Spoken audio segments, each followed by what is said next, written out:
Hello everyone, and welcome to day 44 of my 100-day project. We are working in oil pastel, and I thought what I would do is start my sketch upside down today. I don't know, y'all, it's 44 days in. I'm trying to find ways to shake it up. So I'm using a piece of matte board that I prepped the other day with some Colourfix primer, pastel primer, and it's in the color Terra Cotta. And I added a few drops of, I think, magenta acrylic ink to it as well. And I put it on really thickly, and I love doing that. I use the stir stick that I use to stir up the primer to apply it, and it gives me these really cool marks. So that's what I was going with today. And I just figured, let me see what happens if I start my drawing upside down and what I notice with it. So that's what I did. And because I think it's got that warm color, just instinctively I reached for the greens. So this is one of my green people today, and I just went with it. So I'm picking kind of a neutral middle tone green, which ends up being the lighter, well, I don't know, maybe mid-tone is right, because this darker green comes in, and I use purple to make some shadows as well. And I'm peeling off the paper. I'm starting to make a good dent in these Neopastels. I mostly use Neopastels today, a few Van Goghs, and a couple of Sennelier at the very, very end. I do get pretty thick on here. And I have to say, I had so much fun.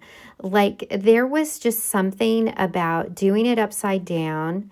I had no idea. I'm just doing the shapes and trying to capture the form as I might see it upside down. So I wasn't really worried about how good it was or whether or not it was realistic or semi-realistic or proportionate, or like none of that went through my head. It was just, let me put some colors down, and in a few minutes I'll turn it over and we'll see what we have. And that was so freeing. And I think because of that, I just had a lot of fun.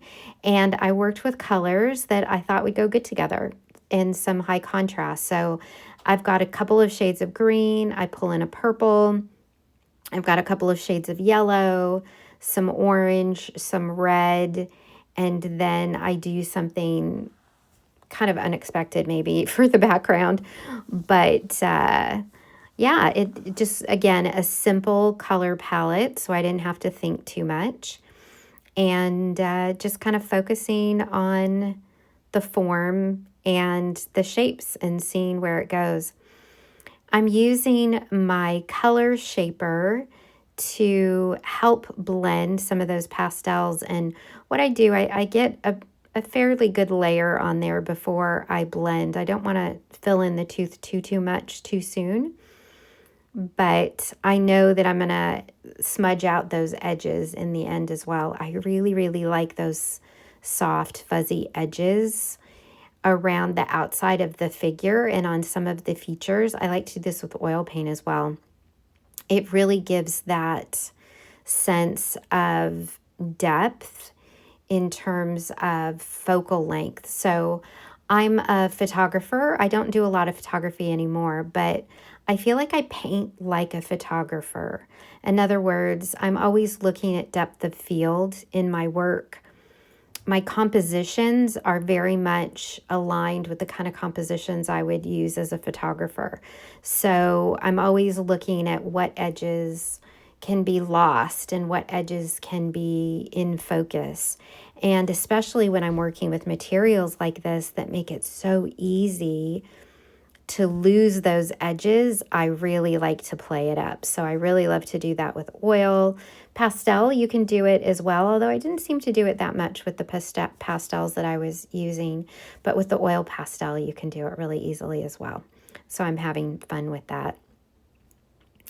And here I am peeling off some more to get in the whites of the eyes. And he's going to look super scary because I haven't put in eyelids yet. So at this stage is probably the scariest stage of all of these faces in my process. This is just my process. I kind of build from the skull out. So sometimes I'll draw an ear and then put hair over it, or I'll draw an eye and then put hair over it, or whatever, but it just helps me with the features. So I'll put in the big eye sockets and then go in towards the end and put in the eyelids. So it's always a little scary there for a while. And as I was doing this, I was reminded of the movie The Shape of Water. I don't know if you all have seen this movie. I watched it, I think, over the holidays, and I just remember being in tears at this movie. And it's been out for a long time and I just haven't seen it. And I'm a big Guillermo del Toro fan. I think he's an incredible artist and I love his films and I love his vision. And I was just so moved by the beauty of the story, the way it was filmed, how it all comes together in the end. I mean, it's just a beautiful piece of art. The music, everything. The colors, the cinematography, all of it. And so as I was doing this person, I was thinking a little bit about that gentle soul, strong, ancient, but very gentle at the same time. And he's kind of looking up in this shot, which I kind of like, slightly tilted, so you're not like dead square on. And he's got these sort of interesting marks where the texture from the background, the matte board, and how I applied the primer is influencing how the oil pastel lays down.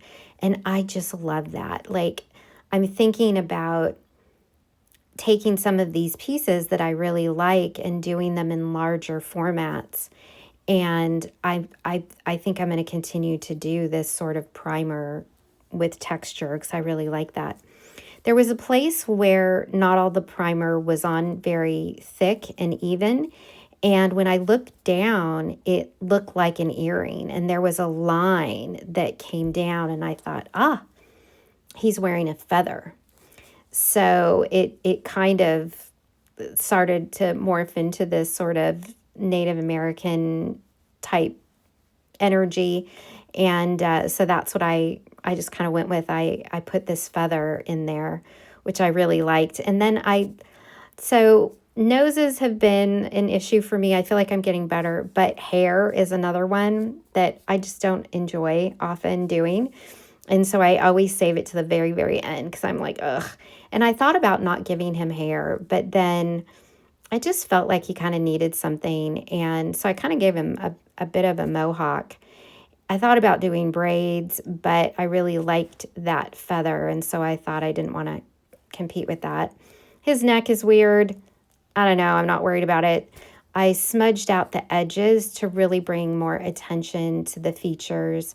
And in particular, that one eye, layered some purples into his eye there to kind of make that a focal point. And I might go back and tweak his hair just a little bit. I don't know.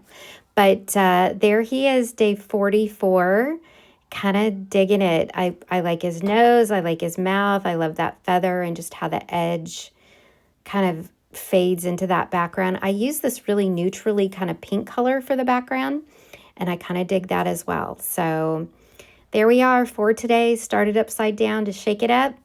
Kind of had a lot of fun with it, and I don't know, who knows what I'll do tomorrow, but I'm at a point almost halfway there where I'm starting to want to do things a little bit differently. So that's really exciting for me because who knows what's going to come next. I hope you're doing well. Take care of you, and I'll see you in the next one. Thanks. Bye.